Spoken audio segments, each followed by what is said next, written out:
This is the Rays POSTCAST, your instant game reaction for the Tampa Bay Rays, part of the Locked On Podcast Network. Your team every day. Hello and welcome to another victorious edition of the Tampa Bay Rays POSTCAST, your spot for instant Rays reaction to every single game. My name is Jonathan Shields. You can follow me on Twitter at Johnny10Shields, and I'll be with you for every single one of those hopeful Rays wins. Well, they're not going to win every game from here on out, but they have won their third in a row. And this one, we're going to talk about how the defense was absolutely stellar tonight, turning so many key double plays in some big spots. We're going to talk about how the bats got on and hit a lefty and actually left some meat on the bone on the base pass with leaving guys in scoring position and not hitting the men. They went 0 for 7 with runners in scoring position, so this score could have been a lot worse. But we're going to start with another Drew Rasmussen masterclass. This is what you'll be talking about. 6 innings, 4 hits, 0 runs. Drew Rasmussen, back-to-back 6-inning performances out of him. If you guys remember his last time out against the Marlins, he also went 6 innings, 4 hits, 0 runs. So basically the same exact stat line from Drew. And it's great to see because one thing I wrote down, he's so efficient. He's in the zone. He doesn't waste pitches.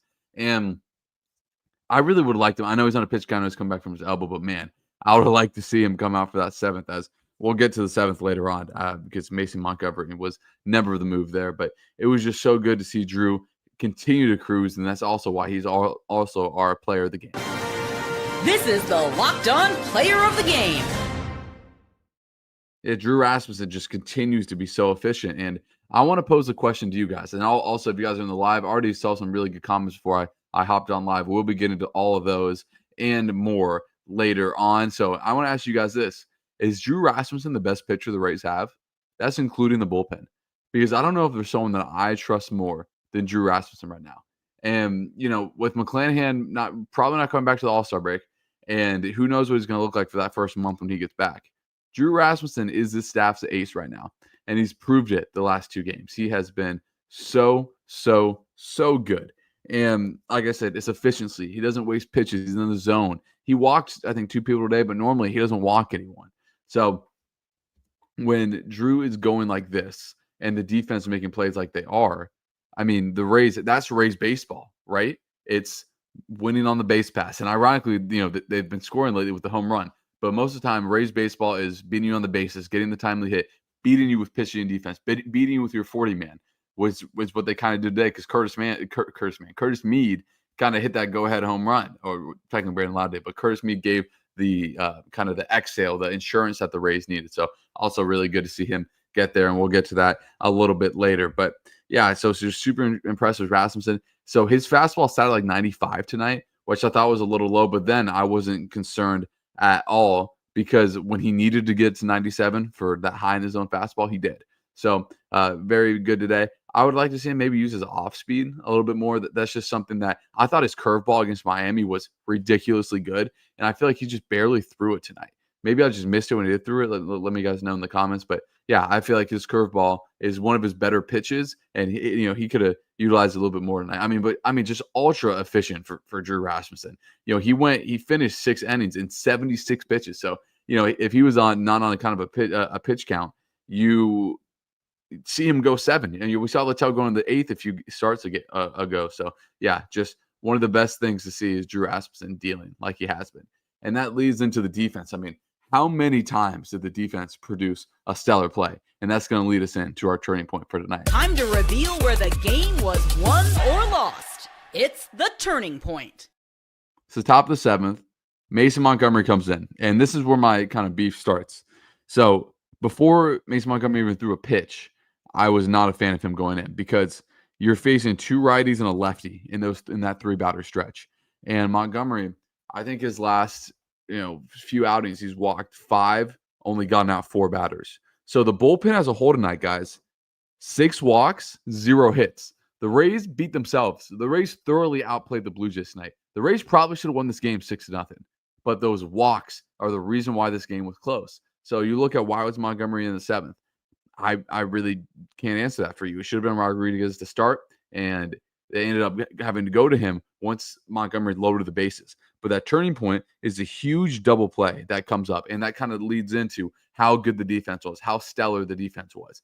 Because, man, the turning point was going to be the Junior double play, because that was just an incredible play by Junior. And we get on him for his defense sometimes. But, man, he just flashes his special stuff a lot. And, man, Junior's at-bats, he got 2 hits. I know one of them was kind of an infield hit. His at-bats looked really good tonight. He was laying off pitches that he normally would chase, and he kind of got that day off and the extra day to kind of reset things. And that kind of shows why Kevin Cash is such a good manager. He knows his guys. He knows how to get them going. So, but the turning point was when you have bases loaded, no outs. Basically, a run's going to score every time. Well, unless you're the Rays. We've seen the Rays a bunch of times this year not score with bases loaded, no outs.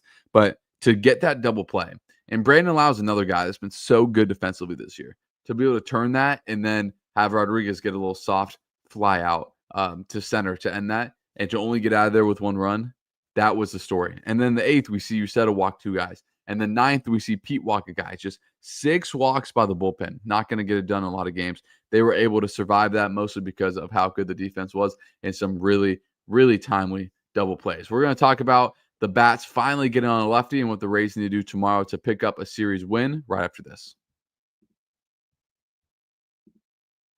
This episode is brought to you by FanDuel. The NBA playoffs are in full swing, and every night delivers highlight-worthy performances, major momentum shifts, and can't-miss moments.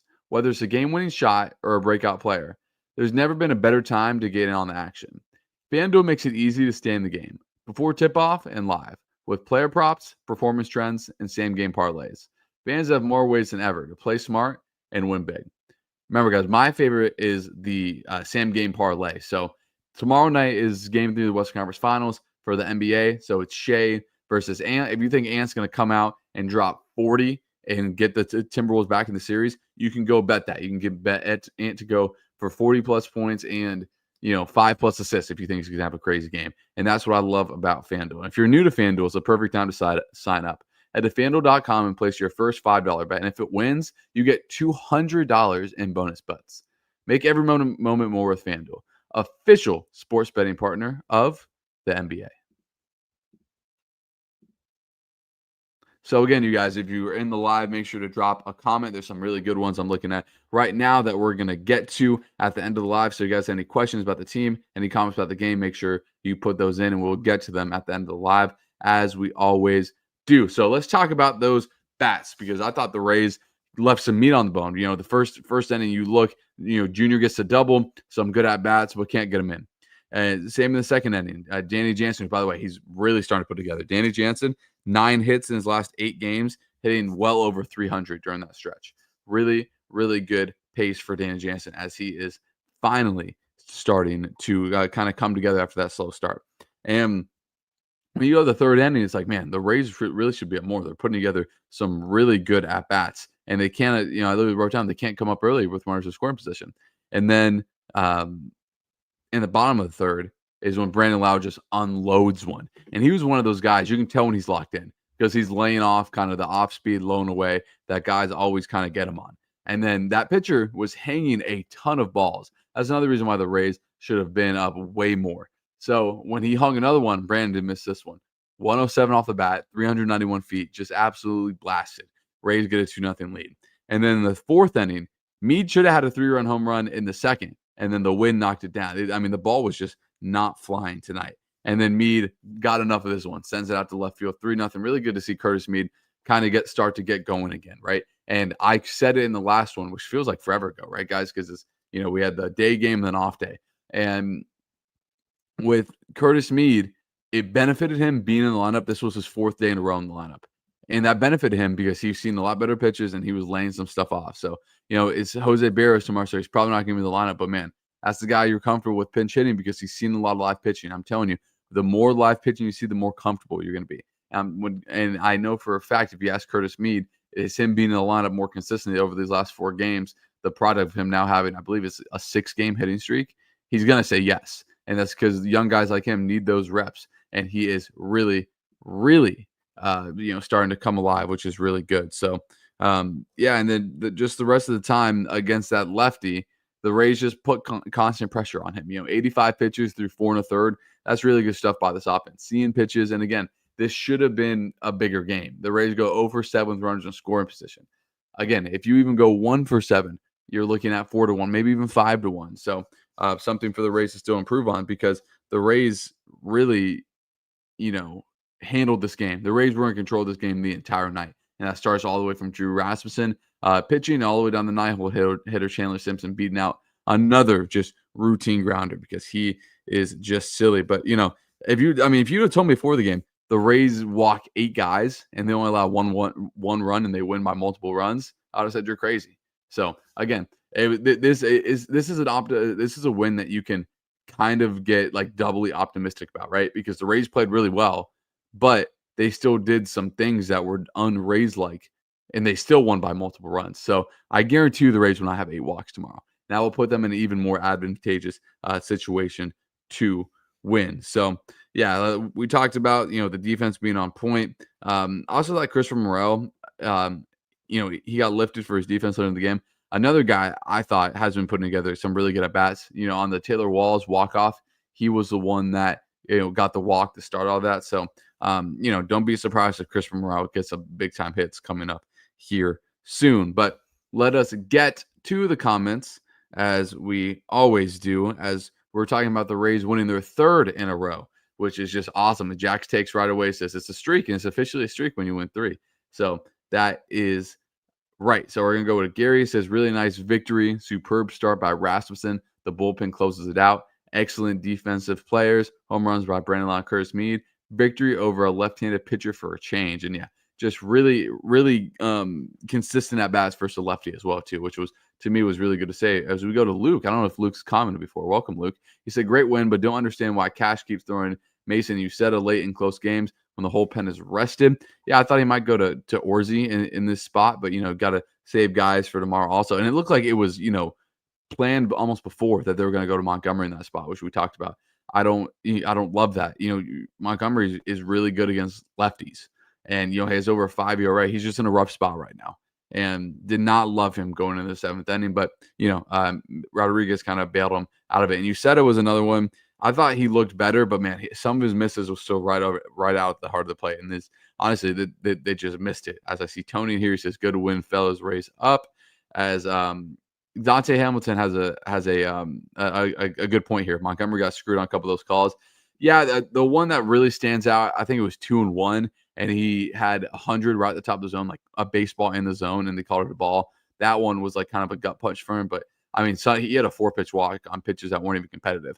And the thing that annoyed me is he kept trying to throw a slider when his slider wasn't even close to being in the zone. So yeah, just bad. As Gary gets to the point I was trying to reference, Evan Klosky, friend of the program, he said in Mason Montgomery's last 3 outings, he's gotten 4 outs and walked 5 batters. That's the number. That's the stat I referred to when I talked about the 7th inning. Just not good enough. Not good enough right now. As we go to Mike H., Curtis Mead has a 6-game hitting streak. He looks good at first base. That is true. And his versatility, being able to play second, third, and first, is going to keep him on this roster for a long time. Or not a long time, but an extended time, especially if he continues to hit. But it sucks. I wonder if they keep him in the lineup tomorrow because he's hot. I would assume not, because, where are you going to play him against a righty? But, just definitely a guy that you're more comfortable now pinch hitting in a big spot when a lefty comes up. As I Love Lego says it again, how much is impressed with how much Mead has turned around. And I see a lot of guys agreeing with my take on how Drew Rasmussen is the best pitcher right now. As Luke is right, Pete has been electric in the bullpen. Pete's been great. His 9th save of the night so far. He has been awesome. Just fantastic to see when Pete get going, because, man, when Pete's stuff is doing his thing, he's almost impossible to hit. So as we go to Jose Ramirez here, he says, it's great to beat the team that swept the Padres like we did. We have good players with bat, and it's great to see them come alive. I agree. This offense is really starting to take strides. 8 runs against Hunter Brown. I know the 3 runs should have been more, guys. I'm going to emphasize that. There's that page that says, what the expected score would have been, expecting back, all that stuff. I guarantee you the expected score would have been, probably like 6-2, because that Bo Bichette's 111 mile per hour ground at normally, or double play normally, kind of gets a run in there. As we go to I Love Legos, looking forward to tomorrow. Hope Shane Boss can turn around tomorrow evening. He's been struggling lately. Yeah, no, I agree. He has been definitely struggling lately, and he's due for a good start. Remember in Toronto, he had that great first 3 innings against the Blue Jays and kind of faltered late. So yeah, as we go to Alexander, says Mead should play more if he's going to be up here. No reason to give him the Ronda treatment of the last few seasons, just playing him here and there. Yeah, but where do you play him? So tomorrow, Jose Barrios on the mound, as we're about to preview, get this next game after this comment. Junior's going to be at third. Yandy's going to DH. Brandon Lowe's going to be at second. Aranda's going to be at first. So he's kind of stuck with, the guys that are playing ahead of him against righties are better than him. And, so it's like, what do? You're not going to DH him. You're not going to take a DH day away from Yandy. And he's going to be the first guy off the bench to pinch hit against a lefty. And I think that decision is easier now for Kevin Cash because of how good that Curtis Mead has been. But let us preview the game tomorrow as the Rays will go for their fourth straight and another series win. Remember, the game is at 7 tomorrow. Weird Saturday night start. As will be Jose Barrios for Shane Baz. The Rays got on Barrios pretty good the last time that he faced him. So the Rays faced him 2 times ago and gave up 5 earned against the Rays. 3 walks, 4 strikeouts, and 1 home run. So the Rays got on him big, but his last time against the Tigers, he went 6 strong innings, only 2 earned. He provided a quality start. So his strikeout numbers have been down the last 2 games, just 4 strikeouts in each of those after 8 and 9 the 2 games before. So, and obviously we've talked about Shane Baz. He's 3-3 now with a 5.3 ERA. And with Shane, it's can he keep his stuff in the zone? Can he be consistent in the zone? Because you look at his last few outings against Miami. His last time out, he had more walks and strikeouts. He's given up at least 2 walks his last 4 starts, and 2 of those times have been 3 walks. So what Shane Baz are we going to get? Are we going to get the 11 strikeout 2-hit Shane Baz against Boston, which is unlikely? It's probably going to be somewhere in the middle. If Shane Baz can give you a quality start, he can go 5-6 innings, give you 3 or less runs. That's all you can ask for out of Shane Baz, because man, the Rays today, something that I want to shout out earlier, Vladdy and Bo Bichette were a combined 0 for 7. No, so Vladdy, Bo Bichette, and Dalton Varsho, who killed the Rays the last time, were a combined 0 for 10 with just 1 walk. I mean, that's big time stuff. So, you just got to keep chugging along in this series, or in the series and in this season. The Rays have now won 3 of the first 4 against the Blue Jays, which again is a big deal because the Blue Jays are right ahead of them in the division, as of course the Yankees are in Colorado right now. I mean, the Yankees they just swept Texas. The Yankees have won was that 6 out of 7. So, but again, if you look at the grand scheme of things, and it's probably dumb to still look at the standings unless you're the Orioles and you're 14 games back this far out. But God, the Orioles run differential is almost a minus 100, minus 99 for a team that won 100. I still cannot get over that. But you look, and people want to panic so much about this season. The Rays are 3. It's hard to, it's tough to talk about wild card, but man, the Rays are 3 back of a wild card right now, 3.5 back. And for all the tumultuous season that it's been, to say that is just like, we're here. You know what I mean? Like, the Rays are right here, and they're starting to get the reinforcements back, and this lineup is lengthening. These guys, I mean, I'm telling you, Josh Lowe is a godsend in this lineup. Just when you have Josh Lowe batting 6th, I love the way Cash constructed the lineup today, by the way, putting Danny higher up, putting Josh a little bit lower, putting Chandler 9th. I feel like he protected the bad hitters, quote unquote bad hitters. I don't know if there was a bad hit in the lineup tonight, but with really strong hitters around him. So it's just a really good job by Cash managing his lineup. And I'm interested to see what it looks like before the Rays, with the Rays tomorrow against a righty, what he does with Curtis Mead and whatnot. So some good news on the injury front as well. If you guys follow, Mark Tompkin or any of the Rays sites, there's a bunch of Rays guys on Twitter that are really good about it. But Jake Mangum is going to be back, honestly, probably for the Twins series. So I don't know who he's going to send down. It might be Cameron Meisner, which is crazy because I think Chandler Simpson is going to be here to stay for the long haul. And then Hyesum Kim, he's going to start his rehab hopefully early next week, Monday or Wednesday. But they're saying he's going to need all 20 of the days in the rehab. So I don't expect him back probably until mid-June is what, they said. Hopefully a little bit sooner, depending on how he progresses. And then John DeLuca is going to start taking some DH days or I believe it was DH days in the complex league. So just some kind of injury news there as we wrap up as we head into the game tomorrow. So I appreciate everyone for joining. Pretty big audience in here as the Rays win. I say a lot of new comments, like Jose Ramirez is in here. We saw Luke in here who commented a lot for the first time. So, yeah, if you guys are watching the replay, come join the live.